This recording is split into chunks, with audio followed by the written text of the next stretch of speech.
Hey, great to have you back. So what we're going to do is take a look at how to prep for a solo, for learning how to solo, single note line solo, chord solo, whatever, or chord related solo over this tune here, Blue Bossa.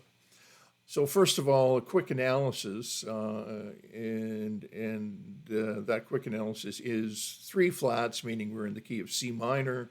It's 8 measures of C minor, and then 4 measures of D flat, and then 4 measures back to C minor again.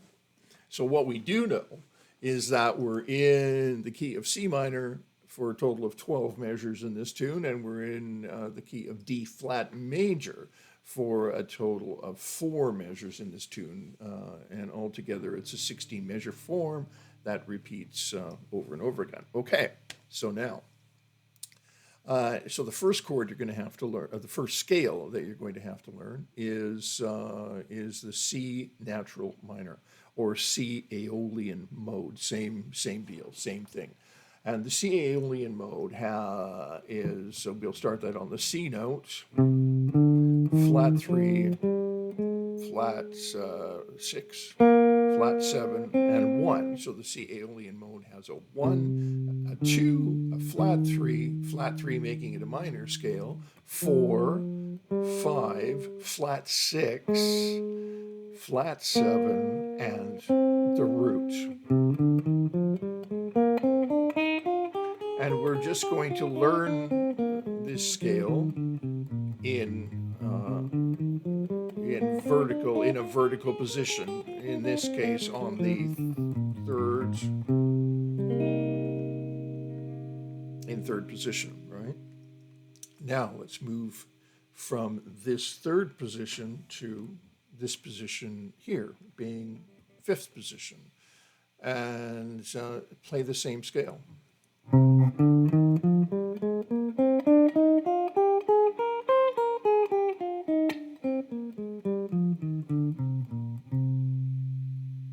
and let's do that again.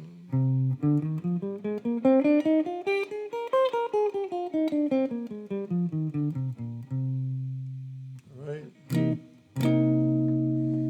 So now, as you can see, we've gone from third fret up to the 8th fret, right? And we've played 2 vertical positions of the C minor or Aeolian mode. Now, this may help you.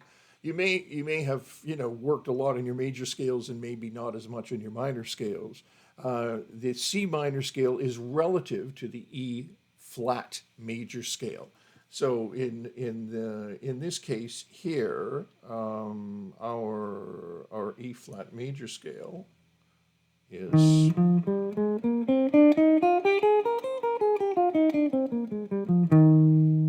right there, and our relative minor starts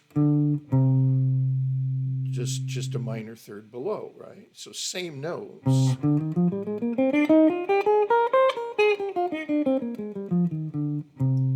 Except we end up with our root being the C instead of the E flat.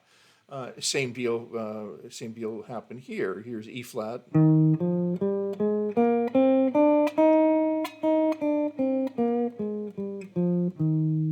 Right, and then if we go down a minor third, now we're in minor.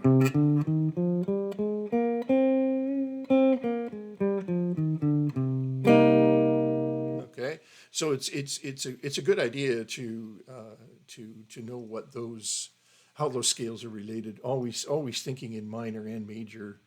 In this case, relative major and relative minor. Okay, and the next C minor will get us up to around fret 11. So let's again, we as we did down here, right? We had 1, 2, flat 3, 1, 4, 5, flat 6, flat 7, right? And we're going to have the same thing here, right? It's exactly the same. And the reason it's going to be exactly the same fingering is because the bottom 4 strings are tuned in fourths. right? So you're going to end up with the same intervals. It's just that stinker of the second string that's tuned in a major third that messes everything up. Okay, we're gonna have to fix that maybe. Okay, so here let's do the minor scale slowly in eighth position.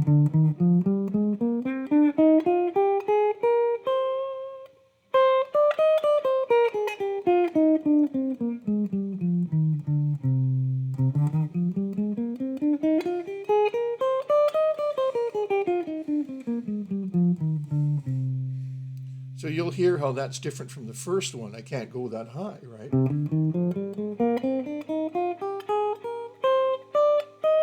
Right. So with each new position, I can go slightly higher on the fretboard.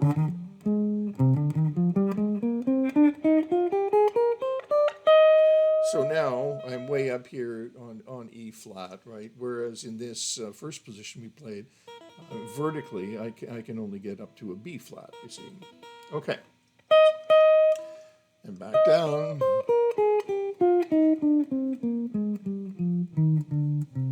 So now we have third position here, and then same thing again, by the way, right?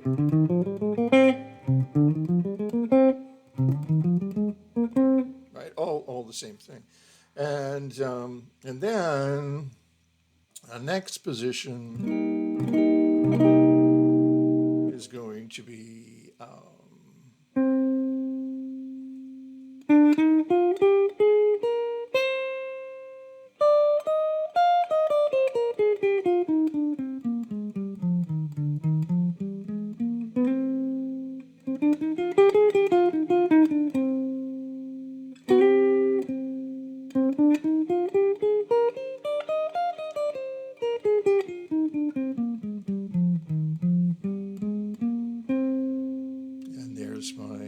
There's my root, right?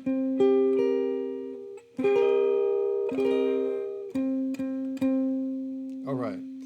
So, and you'll notice that that the scale, if you know some of your scales, you probably know this position of the major scale, which is E flat, right? But I'm starting on the C root, giving me a C minor, right? So that's the next one, and I think four positions for now will suffice, because we still want to do the D flat. So just spread those across the fretboard. Learn them, and a good way to do it is just do them in little chunks, right? And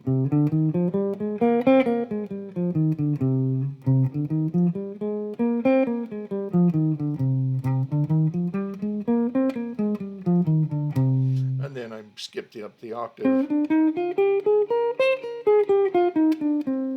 Right? Get the idea? Each in a different region of the fretboard. Okay, now we're into a major key, and that major key is D flat.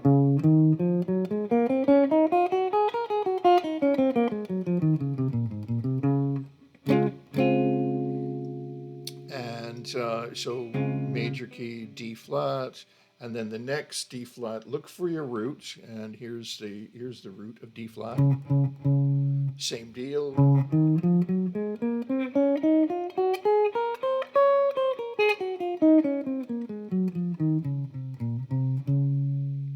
D flat.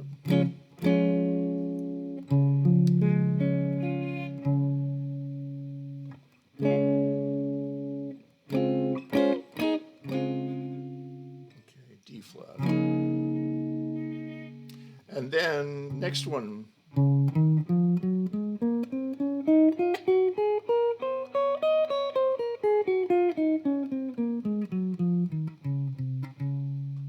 D flat, right? You may be familiar with this one already.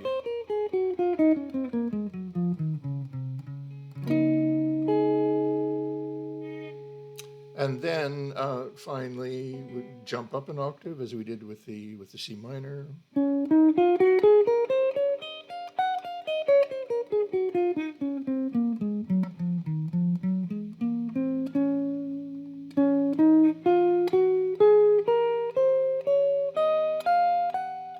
Watch the shifts.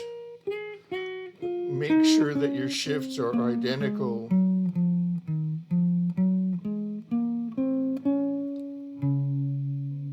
Identical ascending and descending. That's really important. If you don't do that, you'll never get quick. Period. You've got to make your shifts exactly the same on the way up as they are on the way down. And I mention that with this form because it's I'll show you why. With this form here, I have to shift to my first finger, right? Because I'm moving up a fret. And so now I'm no longer on fret 10, but I'm on fret 11. And on the way back down, I have to shift back with my baby finger to get back to 10. And then my first finger here moving to 11th position again. Baby finger pushes me back so that I'm playing exactly the same fingering on the way up and down, right? And D flat. All right, now, so that's the material that you're going to need in order to play this, a solo over this. These are the scales that are indicated very clearly by not only the melody but by the chords in this tune. So at the very least, that's the place you'll want to start. You want to get these scales up and down the fretboard. You can go higher as well if you like. But at least this will give you, I think, a really good solid start. Now, because you're modulating from C minor to D flat, a really good prep for this would be to play, C minor, and then to D flat.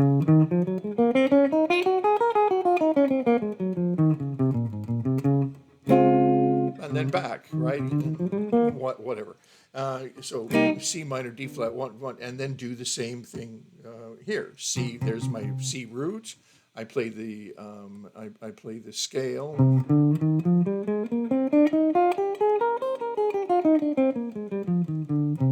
And then D flat.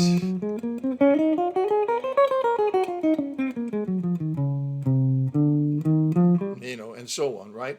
So then work the two scales together in conjunction with one another up and down the fretboard. And a good idea too is to reference them, reference chords with the scales that you're playing. Just relax into it too, right?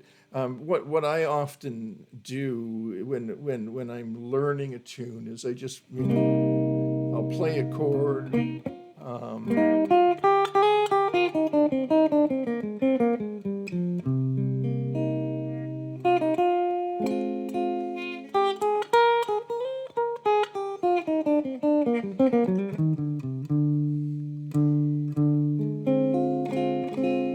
Sort of do an invention, right?